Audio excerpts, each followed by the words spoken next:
Hey guys, I'm here today with the TC Electronic Flashback 2, and the reason I'm doing this video now is because Black Friday is coming up soon, and the Flashback 2 seems to be on sale in a few places. I got this for fairly cheap. I got it for under $100, and yeah, I wanted to do a video to get this out there if somebody was looking for it for synth usage. So I had a Flashback 2 when they first came out, but soon after sold it. Actually, no, I didn't sell it. I ended up returning it because I got a Strymon timeline and I didn't need the flashback anymore. But given that there's a lot of people in the market for budget pedals, let's look at the Flashback 2 now. I'll give it another once over and what I think about it. I think it's actually pretty fantastic, as you can hear from the opening. It's definitely worth the $100. I'm not sure if it's worth the $150. I would say it is. It's probably your best stereo budget option out there. And yeah, let's get started.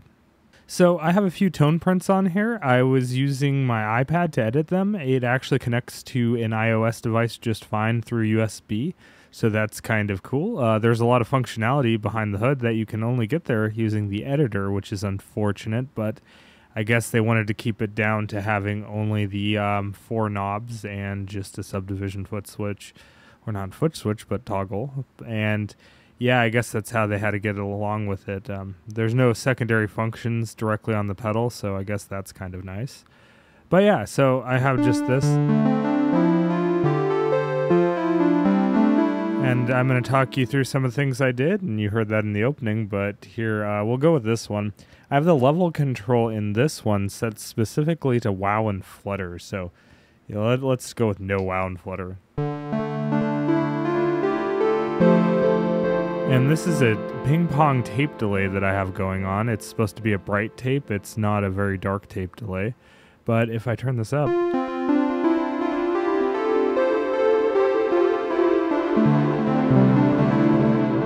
I have this set to both wow and flutter. So just like the NDD7 from NUX, you can set wow and flutter separately. About half is really lovely.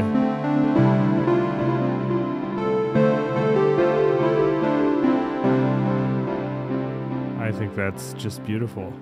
All right, so one of the other things I have here is I have a analog voiced delay here. Now the level control acts as a level control, and I have a vibrato going on it for modulation.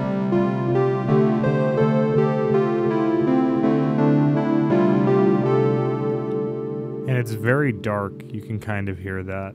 So yeah, that's cool in itself. Just all the customizability when using the editor. So the editor works with iOS. I think it works with Android, and it definitely works on a PC or a Mac. Actually, it's been a while since I've used the PC or Mac editor, but that's what I used a long time ago when I first had this pedal.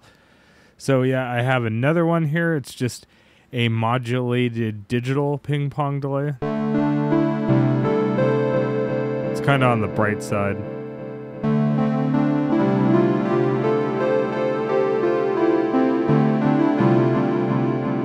Have the feedback way up on there. One of the cool things about this pedal is, at least with the digital delay algorithms, most of the algorithms can do this. The tape can't. Tape is like limited to 800 milliseconds, as is the analog, which is, we'll get to there, but the analog is really just a tape delay. But yeah, with some added distortion. So here's the cool thing is, with the other delays, you can go up to 7 seconds. All right, let's just wait for that. Coming back around, and we should hear it in a second. Oh, there we go. There's our 7 seconds. But yeah, so that's kind of cool. Pretty unique for an inexpensive delay. And yeah. It doesn't do the pitch change when you're in the fully digital mode. It does that in the tape and analog. Let's go over to some of the modes. The looper is super easy to use on this. Let's just do that. So, one button looper, hold it down, you can clear it. Really easy to use, kind of nice to have. There's a mash function on here, which I have disabled. I have it actually set to take tap tempo, but the harder you press this button down, you can use it as an expression pedal, and within the editor, you can control some of the settings. I don't personally like it. I like having tap tempo instead, and if you disable mash, you get tap tempo. Let's listen to that. Let's go to the, I think this is the reverse. Now to get into tap tempo, you just hold it down. You're in tap tempo now. And it goes back to not being in tap tempo after just a few seconds. So yeah, really cool. You can also use the second input as a tap tempo thing. If you use the editor, again, the editor does a lot here. The pedal does do true bypass. I have it switched over to buffered bypass, and the reason I'm using buffered bypass right now is because I want to have trails. So I have trails enabled. So if I disable, then you'll still hear it. Let's just, yeah. Yeah, see, it doesn't kill the signal right away. So yeah, I think that's crystals here. And that's... Ooh,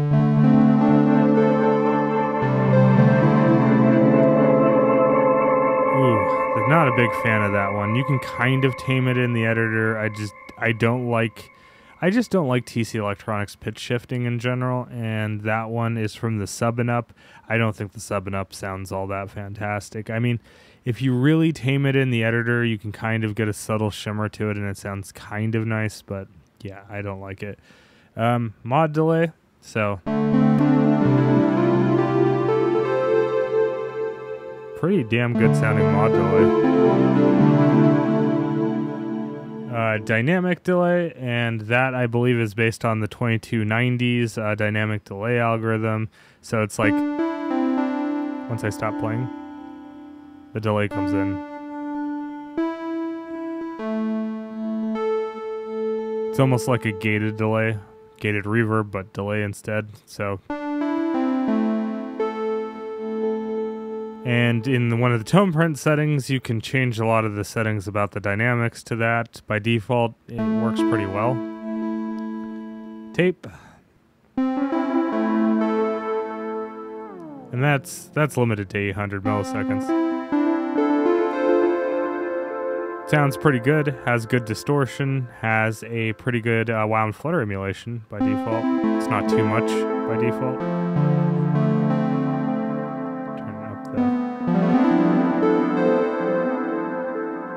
Very nice stereo image.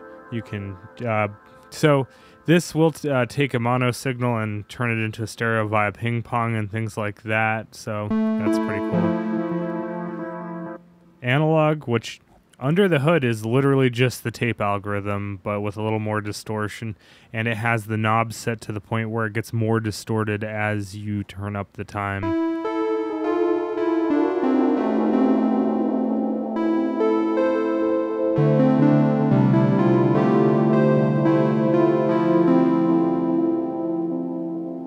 You can hear that distortion. Sounds really good again. I mean, it's a good sounding delay. And then the 2290, which is a rack mount delay that was made by TC Electronic. I think it was in the 90s. I'm not 100% sure on that. I don't think it went back to the 80s. It might have went back to the 80s. Really good sounding delay unit though. Very digital, very clean sounding.